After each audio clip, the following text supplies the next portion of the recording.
asalaamaaleykum mbokk yi tey la àjjuma fukki fan ak juróom-benn ci ramadaan muy weeru koor ci atum junni ak ñeenti téeméer ak ñeent fukk ak ñeent ci gàddaay yonent bi sallallahu alayhi wa sallam dëppoo juróom-ñaari fan ci weeru avril ci atum ñaari junni ak ñaar fukk ak ñett fukki fan ak juróom-benn dafa bokk ci lim yu fàtte yi kon tey ci àjjuma ji rafetul.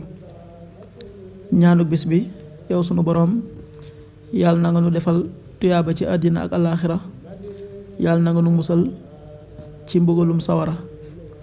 rabbana aatina fi dunya xasana wa fil aaxirati xasana wa qina adaaban naar. rabbana aatina fi dunya xasana wa fil aaxirati xasana wa qina adaaban naar. xadiisu bis bi yonent bi sallallahu alayhi wa sallam nee na yàlla ak i malaakaam ak ñooñ asamaan ak suuf ba ci yamb wi nekk ci am paxam dañuy ñaanal kuy xamal nit ñi aw yiw. xadis bi at-Tirmidi nettali na ko. qaala rasulullahi sallallahu alayhi wa sallam inna allaha wa malaikatahu wa ahla alsamawati wal ard xatta namlata fi juxriha wa xatta alxuuta la yusalluna ala muallami nnaasi alxayr rawahu Tirmidi.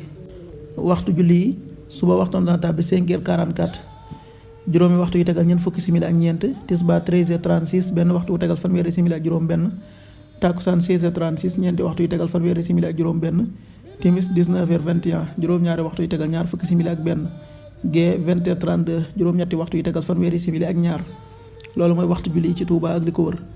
bu fekkee nekkoo Touba soo ko féetee penku ñaar fukk ak juróom-ñaari kilomètre dina wàññil benn simili soo ko féetee sowwu ñaar fukk ak juróom-ñaari kilomètre dina yokkal benn simili soo ko féetee gànnaar wala Saalum téeméeri kilomètre dina yokkal benn simili. jant bi dana fenk 6h59 juróom benn waxtu yu tegal juróom fukki simili ak juróom-ñeent di so 19h17 juróom-ñaari waxtu yu tegal fukki simili ak juróom-ñaar.